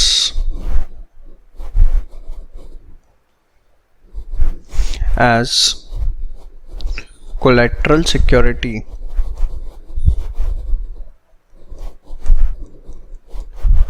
of rupees 25 lakh, और यहाँ मैंने लिख दिया 10% डिबेंचर्स। समझ में आई बात? अब देखिए किस तरीके से हम करेंगे, दोनों तरीके से मैं आपको करके दिखा रहा हूँ। सबसे पहले हमने बैंक लोन लिया है 50 लाख रुपीज़ का, तो हमारी एंट्री होगी bank account debit to bank loan, कितना बेटा? 50 लाख, 50 लाख, ठीक है। अब मेथड 1 जो आपने कोलेट्रल इशू किया उसकी कोई एंट्री नहीं करेंगे, बट उसे किस तरीके से बैलेंस शीट में प्रेजेंट करना है वो देखिए। स्टार्ट करते हैं बैलेंस शीट। अब इसकी कैसे बैलेंस शीट में हम इसे प्रेजेंट करेंगे? Balance sheet of XYZ limited as at जो भी डेट है, और साथ में आप जरूर लिखेंगे एन एक्सट्रैक्ट। एन एक्सट्रैक्ट किस लिए लिखना है? एन एक्सट्रैक्ट इसलिए क्योंकि हम पूरी बैलेंस शीट नहीं बना रहे, उसका एक पार्ट बना रहे। अब देखिए कहाँ पर किस तरीके से कौन सी आइटम हमें शो करनी है।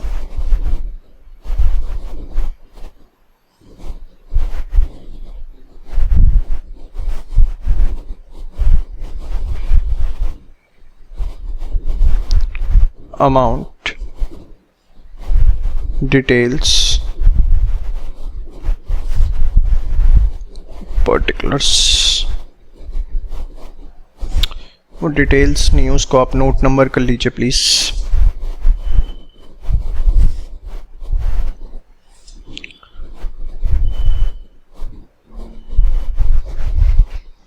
ध्यान से देखिए, सबसे पहले हम क्या लिखते हैं, इक्विटी एंड लायबिलिटीज,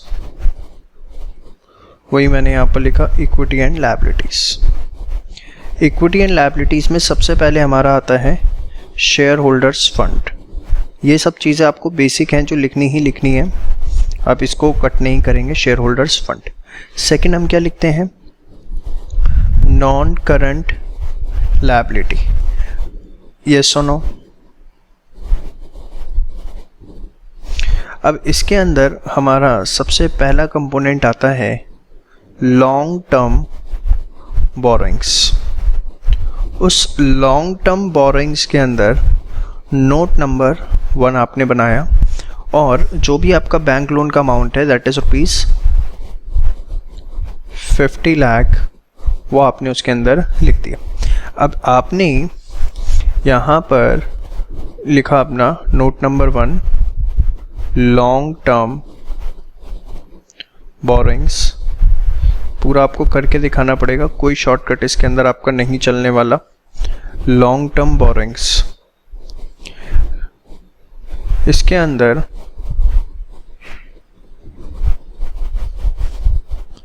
आपने लिखा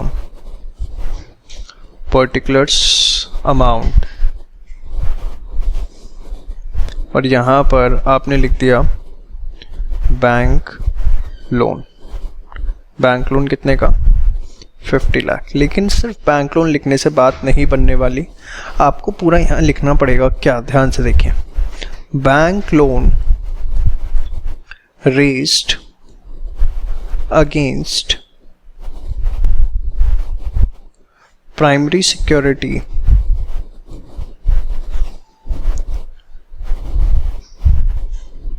of market value ₹40 lakh and additional security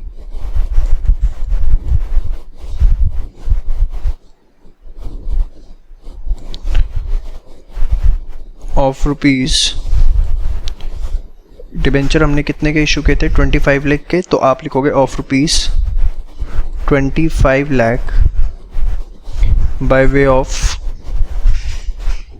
issuing debentures. ये सिर्फ आपको यहाँ पर पूरा एक्सप्लेन करना पड़ता है कि आपने किस तरीके से लोन रेज किया, अगर आपने एंट्री नहीं करनी है। दैट्स इट, समझ में आई बात। और फिर आप थर्ड पार्ट आपका क्या होता है, थर्ड पार्ट होता है आपका करंट लायबिलिटी, इसके बाद एसेट्स। एसेट्स में नॉन करंट एसेट्स,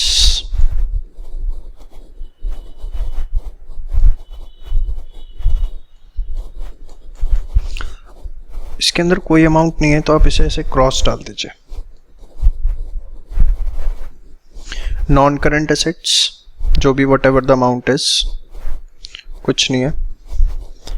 और फिर करंट एसेट्स में आपने लिखा बैंक कितना, 50 लाख। इस तरीके से ही आपको पूरा का पूरा कंप्लीट करना है। यहाँ पर टोटल में गलती से भी अमाउंट मत लिख देना, सिर्फ 2 लाइनें डाल के आपको छोड़ना है, कहीं आप अमाउंट लिख दो, क्योंकि यहाँ पर अभी कोई अमाउंट नहीं है। तो इस तरीके से मेथड 1 में हमें करना है। हमने सिंपल एंट्री करी, बैलेंस शीट प्रेजेंट करी, और बैलेंस शीट में एक हमारा नोट्स 2 बना जिसके अंदर हमें ये सारी चीज़ें लिख कर आनी है। ठीक है, आप ये पहले मेथड 1 पूरा का पूरा नोट डाउन करिए। मेथड 1 कौन सा है, जिसमें हमने कोई एंट्री नहीं करी है। ठीक है,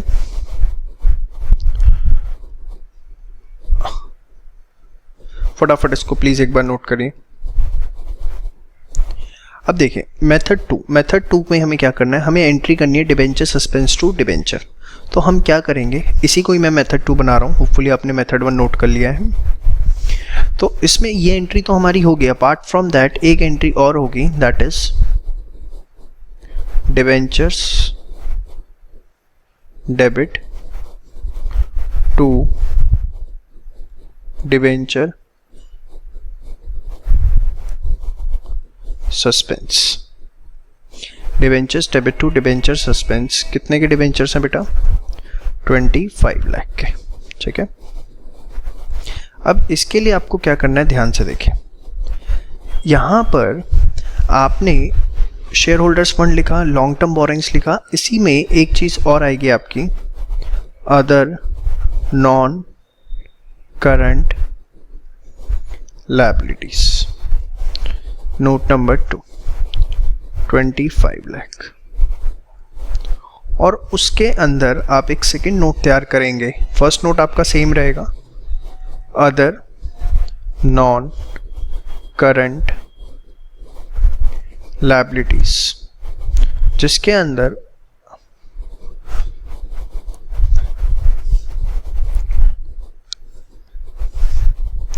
आप शो करेंगे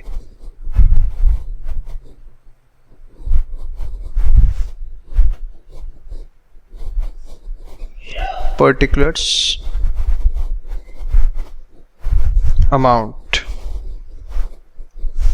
यहां पर आपने लिखा debentures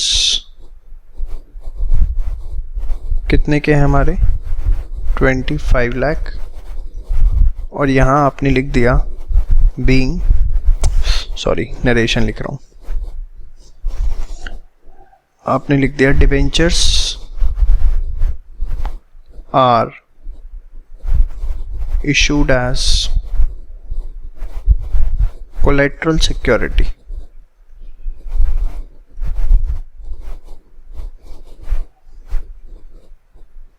against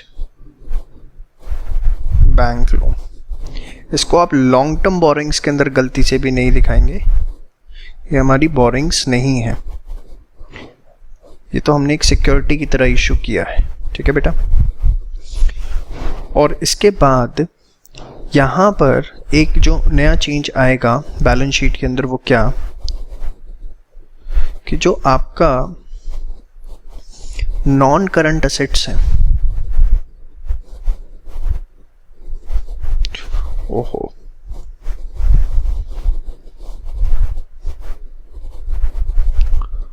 assets non current assets, तो इस नॉन करंट असेट्स के अंदर आप under the head other non current assets, note number 3, 25 lakh, आप क्या करेंगे, वो दिखाएंगे debenture suspense account, note number 3, other non current assets.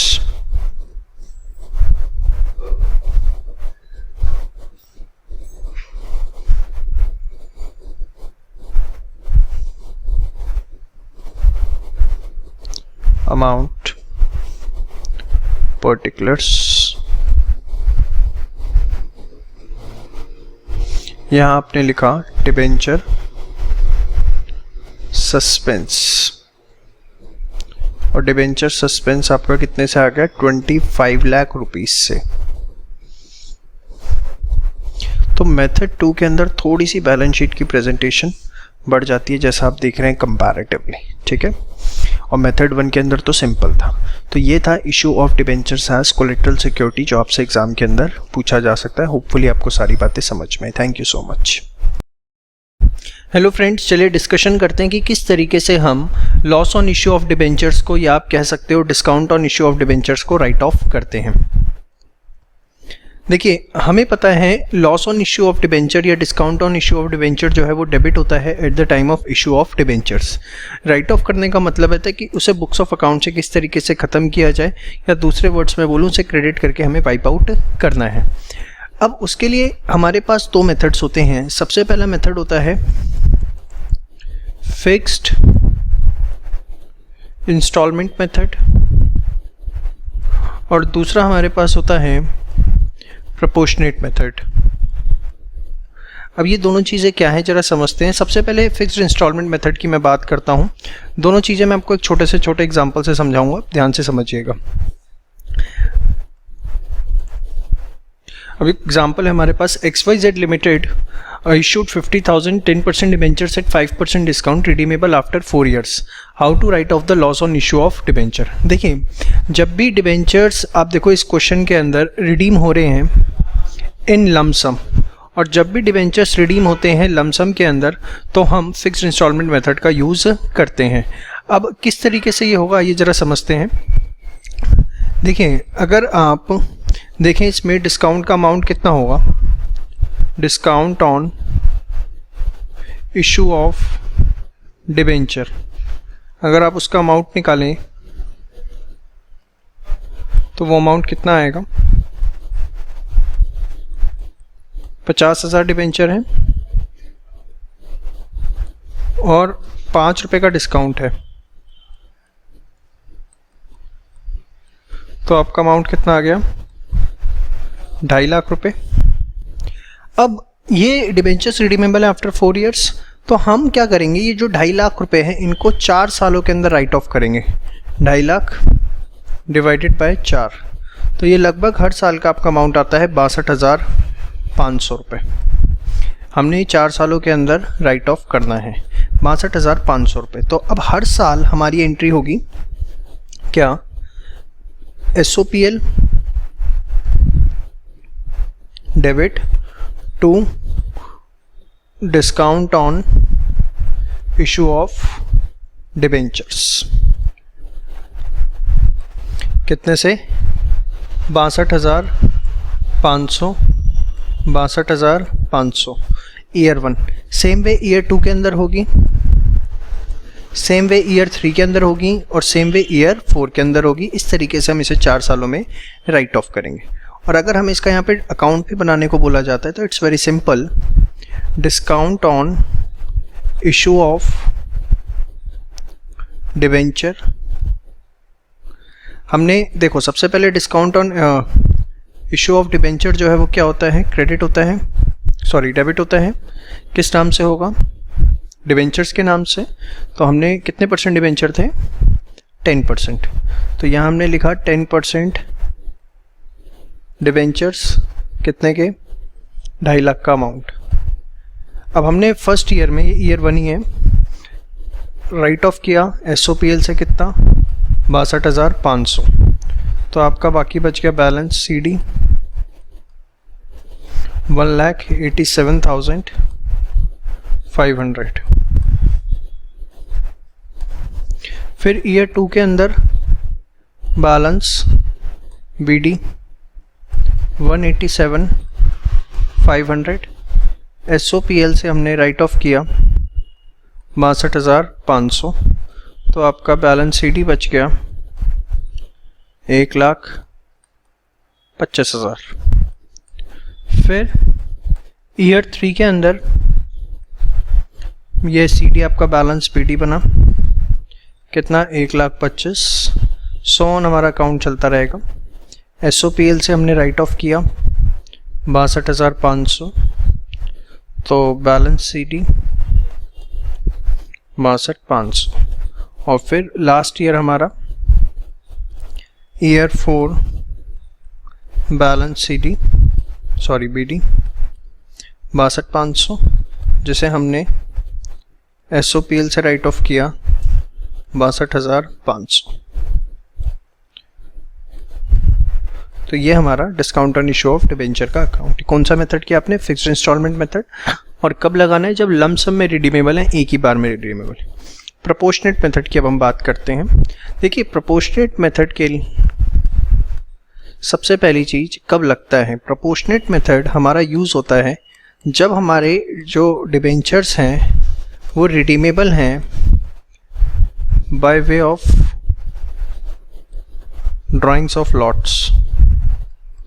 इस मेथड से अगर डिबेंचर्स हमारे रिडीम हो रहे हैं तो हमें प्रोपोर्शनेट मेथड लगाना है, और इसके अंदर हम राइट ऑफ करते हैं इन द रेशियो ऑफ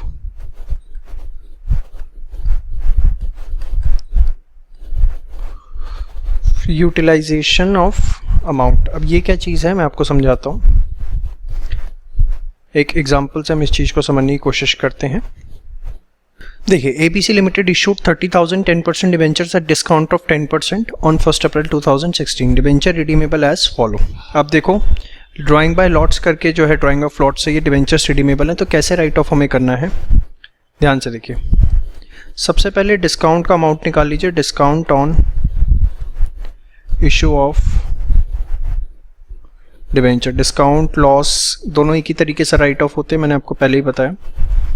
अब 30,000 डिबेंचर हैं, 8% डिस्काउंट है तो 8 रुपये का डिस्काउंट हुआ, तो हो गया आपका 2,40,000 रुपये। ठीक है, अब इसको कैसे राइट ऑफ करना है ध्यान से देखिए। मैंने बोला in the ratio of utilisation of amount, तो आपने लिखा अमाउंट यूटिलाइजेशन, ठीक है, ईयर। आपने 1/4/2016 को इशू किए, तो 16-17 सबसे पहले, फिर 17-18, फिर 18-19, और फिर आपके रिडीम हो रहे हैं 2019-20 में। ठीक है, अब आप देखो 1 अप्रैल 2016 को आपने इशू किए, यही क्या 1 अप्रैल 2016 को इशू आपने 30,000 डिबेंचर्स को 1 अप्रैल 2016 को इशू किया, तो हमारे पास उस समय 30,000 इंटू 100 कितने का अमाउंट पिक्चर में आया, 30 लाख का, यस और नो। अब 30 लाख का अमाउंट हमारे पास पिक्चर में आया, फिर 16-17, 17-18 में क्या हमने रिडम्पशन किया, 17-18 के एंड में रिडम्पशन किया, कितना 12,000, मतलब 17-18 में भी वो हमारे 30 लाख रुपए के जो डिबेंचर्स थे वो खड़े हुए थे। बट क्योंकि 17-18 के एंड में 12,000 के डिबेंचर्स रिडीम हो गए, तो अब हमारे डिबेंचर्स बचे कितने, 12,000 डिबेंचर्स रिडीम हो गए, तो हमारे डिबेंचर्स बचे 18,000। तो 18-19 में जो हमारे डिबेंचर्स का अमाउंट आउटस्टैंडिंग रहा वो कितना रहा, 18 लाख रुपए। फिर हमने 8,000 डिबेंचर्स रिडीम कर दिए एंड डेट पे, तो अगले साल हमने पूरे साल जो हमारे पास डिबेंचर्स आउटस्टैंडिंग थे वो कितने थे, 10 लाख के थे। ये जो मैंने अमाउंट यूटिलाइजेशन लिखा है इसे आप डिबेंचर आउटस्टैंडिंग भी लिख सकते हैं, कोई उससे फ़र्क नहीं पड़ता। ठीक है, दोबारा रिपीट कर रहा हूँ, ध्यान से सुनिए। 16-17 आपने जिस दिन इशू किया उस साल कोई रिडम्पशन हुआ नहीं, तो 30 लाख के पूरे आउटस्टैंडिंग थे। 16-17, 17-18 में अगर आप देखें आपने 12,000 रिडीम तो किए, बट आपने किए वो साल के एंड में, तो 17-18 में भी जो आपका यूटिलाइजेशन है पूरा वो 30 लाख का रहा। बट क्योंकि 31 मार्च 2018 को 12,000 रिडीम हो गए, तो अब आउटस्टैंडिंग बचे कितने, 18 लाख, और फिर 8,000 रिडीम हो गए 19 के एंड में, तो बचे कितने, 10 लाख। अब आपको इसको रेशो लेना है, अगर आप इसका रेशो निकाल लें क्या आएगा, सबके आगे की 0 हटा दें, 10, 18, 30, 30, मोटा मोटा यही बचता है, 10, 18, 30, 30, और इसको और सिंप्लीफाई करें तो 5, 9, 15 एंड 15। अब आप इनका सम कर लीजिए, 15, 15, 30 और 9, 39 और 5, 44। ठीक है, अब आपको इसे कैसे राइट ऑफ करना है ध्यान से देखिए। अमाउंट यूटिलाइजेशन है, डिबेंचर आउटस्टैंडिंग निकाल लिया, ईयर और उसकी रेशो। अब आपको इसे कैसे राइट ऑफ करना है, 2016-17 में टोटल डिस्काउंट का अमाउंट हमारा कितना था, हमारा था 2,40,000, तो 2,40,000 इंटू 15/44। 15/44 कैसे आया, ये समझ में आ रहा है, 15 ये और इसके सम टोटल से हमने डिवाइड कर दिया। सेम वे 2017-18 में 2,40,000 का 15/44, 2018-19 में 2,40,000 का कितना आ रहा है देखो, शायद 9/44 है। हाँ जी, और फिर 19-20 में 2,40,000 का 5/44, ठीक है। 240 डिवाइडेड बाय 44। अब ये सारे अमाउंट हम निकाल लेते हैं। 2,40,000 डिवाइड बाय 44 इंटू 15, तो ये आ रहा है आपका 81818, फिर 240 डिवाइडेड बाय 44 इंटू 9, 49091, और फिर लास्ट ईयर का आप सीधे जो बैलेंस बच गया वो ले लीजिए, 49091, दिस माइनस 240, 27273। तो हर साल आपको इतना इतना राइट ऑफ करना है। पहले साल की एंट्री क्या होगी 16-17 की, वही SOPL debit to discount on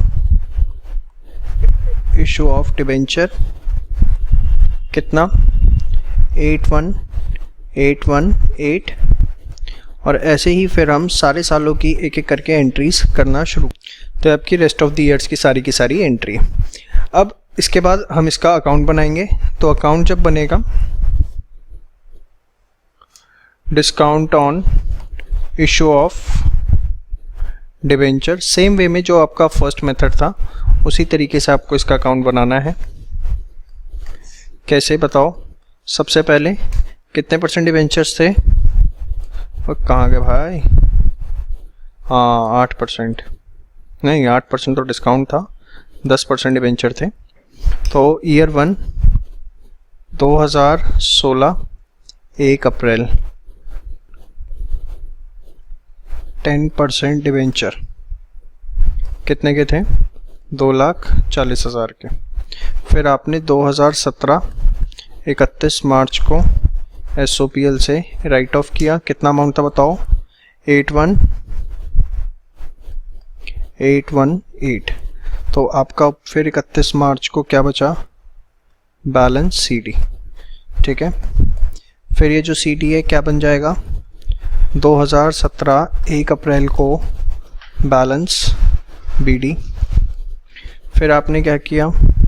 2018 31 मार्च को SOPL से दोबारा से 81818 राइट ऑफ किया, और ये आपका क्या बन गया? Balance CD।